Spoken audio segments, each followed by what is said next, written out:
생각은 행동으로 옮기게 만드는 전염병 같다. 머릿속에서 그리는 생각으로 그 사람의 운명이 결정된다고 단언한다. 책을 쓰게 된 것도 아무것도 준비되어 있지 않았지만 반드시 책을 써야 한다는 생각에서 출발했고 그 생각은 곧 현실이 되고 말았다. 이처럼 생각하면 생각에 따라 구상하게 되고 행동으로 옮겨진다는 것이 너무 신기하다. 모든 것은 생각에서 출발하고 그 생각은 내 인생의 미래를 그려줌으로 인해 힘차게 뛰어갈 수 있는 원동력이 되기도 한다.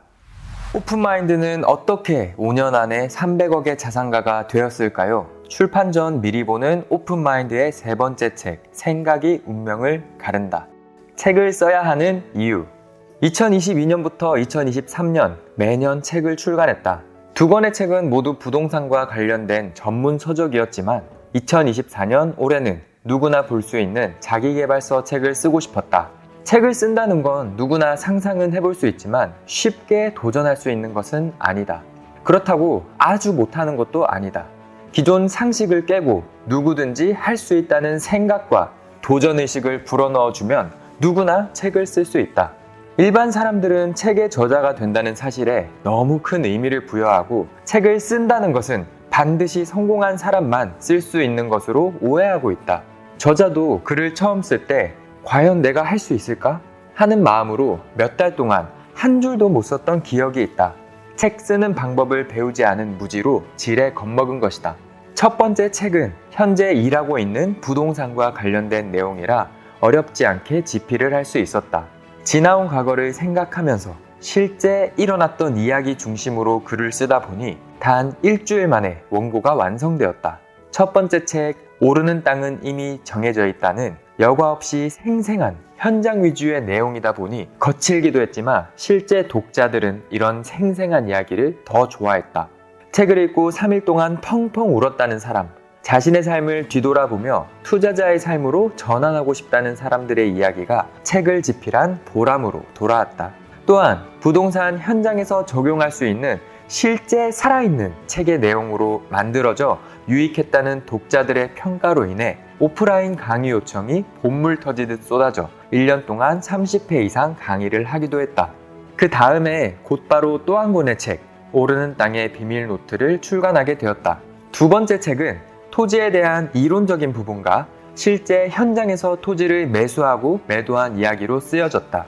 부동산 공법에 대한 이야기와 토지를 저가에 매수해서 개발하는 과정들을 담은 이야기로 두 번째 책도 현장에서 겪었던 내용 중심으로 책을 쓰게 되었다. 생각은 행동으로 옮기게 만드는 전염병 같다. 머릿속에서 그리는 생각으로 그 사람의 운명이 결정된다고 단언한다. 책을 쓰게 된 것도 아무것도 준비되어 있지 않았지만 반드시 책을 써야 한다는 생각에서 출발했고 그 생각은 곧 현실이 되고 말았다. 이처럼 생각하면 생각에 따라 구상하게 되고 행동으로 옮겨진다는 것이 너무 신기하다. 모든 것은 생각에서 출발하고 그 생각은 내 인생의 미래를 그려줌으로 인해 힘차게 뛰어갈 수 있는 원동력이 되기도 한다. 미래에 받을 영광을 위해 현재의 고달픈 대가를 치를 충분한 용기를 준다. 그런 용기로 두 권의 책을 출간하다 보니 이제는 사람을 살리는 자기계발서를 집필하고 싶은 욕구가 꿈틀거렸다. 그래서 누군가에게 도움이 될 수 있는 자기계발서를 정리하기 시작했고 강연을 하면서 수집했던 자료와 경험을 살려 세 번째 책 생각이 운명을 가른다를 쓰고 있다.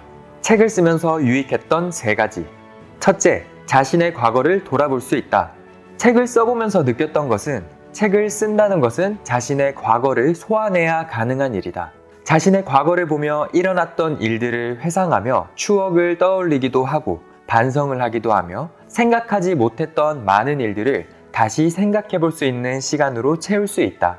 때론 아쉬웠던 부분도 생각나고 때론 승리했던 시간으로 환호할 수 있고 때론 정의롭지 못한 행동들로 인해 반성해보는 시간도 가질 수 있다. 이런 지난 과오를 잊지 않기 위해서라도 자신의 과거를 들추어보는 시간이 필요한 것이다. 책 쓰기는 자신의 온전한 모습을 거울과 거울이 보는 것 같이 아주 정확하게 들여보는 자신의 자화상인 것이다. 둘째, 자신의 현재 모습을 정확하게 판단할 수 있다. 책을 써보면 과거도 생각이 나지만 현재의 내 모습을 직시할 수 있는 좋은 장점이 있다. 현재를 살아가는 다수의 사람은 자신이 뭘 하고 있는지도 모르고 살아간다고 한다. 현대사회의 발전된 문명 속에서 어쩌면 다람쥐 쳇바퀴 돌듯이 잘 만들어진 시스템에 맞추어 살아가게 된다. 즉, 자신의 정체성을 잃어버리고 그냥 삶을 살아가고 있다. 죽지 못해 그냥 산다고 이야기하는 사람도 있다. 이런 정체성의 혼란으로 인해 우울증, 조울증이 더 많이 발생하고 심지어 극단적인 선택을 하는 경우도 심심찮게 볼 수 있다. 책 쓰기는 현대를 살아가는 사람에게 반드시 필요한 것이다. 자신의 현재 위치와 삶을 살아가는 목적을 반영할 수 있는 자신의 모습을 볼 수 있기 때문이다. 책 쓰기는 자신이 현재 가장 잘하는 일이 무엇이고 좋아하는 일이 무엇인지를 생각할 수 있는 시간이다. 그런 생각들이 발전하게 되면 구체적인 계획을 하고 통찰력 있는 사람들을 만나게 되고 그런 만남이 한 사람의 인생을 뒤바꿔 놓는 인생 사건이 되는 것이다. 셋째, 자신의 미래 모습을 그려볼 수 있다. 책 쓰기는 자신의 미래를 그려낼 수 있는 소중한 시간이 된다. 우리가 역사를 배우는 이유 중 하나는 과거를 통해 반복된 실수를 하지 않기 위해서라고 흔히 이야기한다. 전적으로 동의한다. 책 쓰기는 과거의 내 모습을 투영하고 현재 자신의 위치를 확인하는 과정을 거치며 미래 자신의 모습을 설계하고 미래 자신의 인생을 그려낼 수 있는 도구를 확보했다고 생각해도 좋다. 사실 책을 쓴다는 것 자체는 자신을 향한 엄청난 도전이고 인내와 불굴의 의지, 결단, 신념이 합쳐진 결과물인 것이다. 책 쓰기는 이런 엄청난 일의 과정이기에 책 쓰기를 통해 한층 더 성숙해진 자신을 조명해 볼 수 있다. 실제 책 출간으로 인생을 드라마틱하게 뒤집어버린 수많은 사례가 있다. 해리포터라는 책으로 인생을 바꾼 세계적인 베스트셀러 작가 조앤 K 롤링의 이야기다. 그녀는 결혼한 지 13개월 만에 이혼했고 어린 딸과 함께 살아남기 위해 생존 경쟁을 해야 하는 처지로 살고 있었다. 나라에서 주는 보조금은 턱없이 부족했고 분유값을 낼 돈이 없어 결국 커피숍에서 일했다.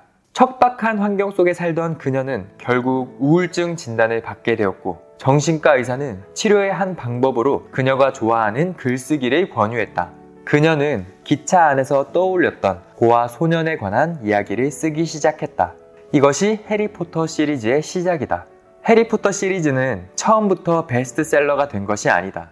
처음 원고를 작성하고 출판사를 찾아다니며 투고를 했지만 다양한 이유로 모든 출판사에서 거절당했다. 그러나 끝까지 포기하지 않고 찾아다닌 끝에 블룸스버리 출판사의 소액의 계약으로 출판할 수 있게 되었고 그 이야기가 시리즈로 나오면서 그녀의 인생이 책 속의 주인공보다 더 드라마틱한 인생이 되어버렸다. 책은 한 사람의 인생을 바꾸기도 한다. 그리고 깊은 통찰력을 가질 수 있게 하는 마법이 있다. 자신 스스로 못할 것 같다고 생각하면 정말 못한다. 그러나 반드시 해낼 수 있다는 생각을 하다 보면 자신이 생각한 것 이상으로 잘할 수 있고 그것은 생각의 차이에서 결정된다. 하고자 하는 의지로 시작해서 반드시 해내고야 말겠다는 신념이 결과를 만들어낼 수 있다. 생각조차 하지 않으면 아무 일도 일어나지 않는 불변의 원리이다. 시도해보지 않아서 못할 뿐이다. 자신에게 용기를 주고 할 수 있다는 자신감으로 책 쓰기에 도전해볼 것을 주문한다.